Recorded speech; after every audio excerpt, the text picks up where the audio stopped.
This franchise has always been about players, it's always been about basketball, and it's about anything we can do to help the player become the best they can be. This is really a huge example and an opportunity to show the rest of the league and the world and that's involved in women's sports what it takes to be a high-level athlete. It's an unbelievable day for the Indiana Fever, another step for our franchise, again, to make this the best franchise in the world. The Indiana Fever just made headlines with a massive $78 million announcement, but that's not even the biggest story of the day. While everyone's buzzing about their cutting-edge new facility, we've uncovered a game-changing free agency move that's sending shockwaves through the entire WNBA. So the Indiana Fever announced that they're going to open a new practice facility coming up before the 2027 season, but they're going to get their own facility now. And they showed the mock-ups online, and it's as you would expect, right? It's going to be state-of-the-art. It's going to be awesome. It's going to look cool. Caitlin Clark and the entire Fever roster are gearing up for big changes. But who's set to join them? We're diving into the Fever's bold moves, from their state-of-the-art training center to the superstar free agent they just locked in. Think you know what's next for Caitlin Clark and her squad? Stick around to see why Indiana could become the hottest spot in the WNBA. Ready? Let's get into it. As the CEO of Pacer Sports Entertainment, I couldn't be more excited for both our men's and our women's teams to have their own standalone practice facilities. I think it's expanding our campus in a great way. It's providing them everything they need to have the best performance that they can on the court. And I think it's absolutely the right time to do it. Imagine this, a basketball paradise covering an incredible 108,000 square feet. That's exactly what the Indiana Fever just unveiled. But why now? What's the strategy behind this massive investment? Let's break it down. This $78 million facility is poised to completely redefine what a WNBA team's home base can be. To put it in perspective, it's nearly twice the size of any current or planned facility in the WNBA, and even larger than some NBA facilities. The Fever aren't just making a move, they're making a bold, unmistakable statement. All of the weight and conditioning equipment. Obviously, we'll have 2 full-size courts. It'll be available 24/7 for them to come and utilize it, but also just the best in recovery, the best in mental health, places for them to be able to also record content, podcasts, and other things that they may have to go off-site and waste time doing things like that. So they can really maximize their time spent focusing on their performance and not on other things. So what's inside this hoops paradise? For starters, 2 full-size courts, but that's just the beginning. Picture strength training areas that could rival pro bodybuilding gyms, recovery rooms, saunas, and infrared facilities that feel more like a luxury spa than a sports center. It's everything an athlete needs to perform at their peak.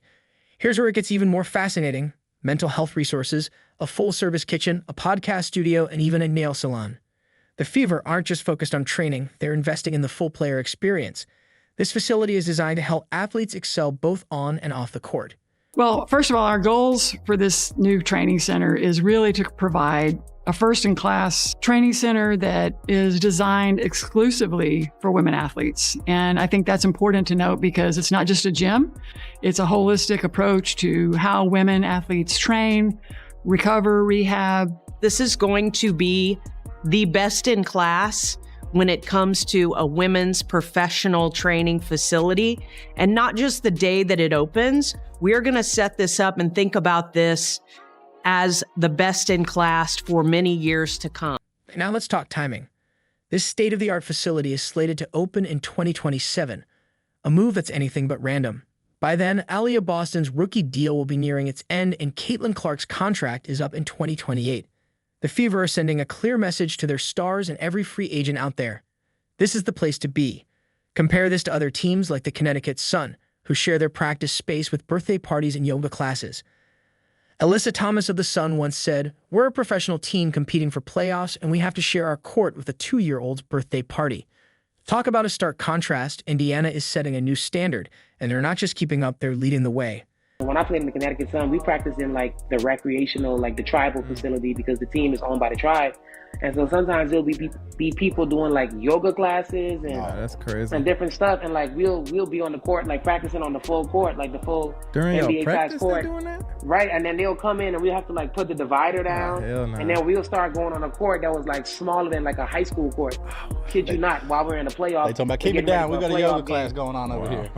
Yeah, and it's like you peek your head over the side and it's like like 3 people over there like doing downward dog or something crazy, right? You know what I'm saying? So, Stars are taking notice. Caitlin Clark lit up Instagram, posting, "Got me fired up on this Thursday." Alia Boston is already turning this into a recruiting tool, telling potential free agents that Indiana is the place to be. She said, "The Fever does so well at pouring into us and making us feel like the professional athletes that we are."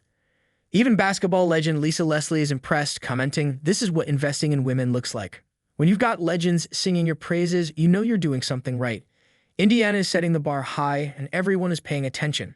As we look toward Indianapolis becoming the epicenter of women's sports, having professional women's sports teams and having dedicated training facilities for them is really a key piece of putting that together. This facility is more than just a building. It's a game changer poised to shape the WNBA's future for years to come.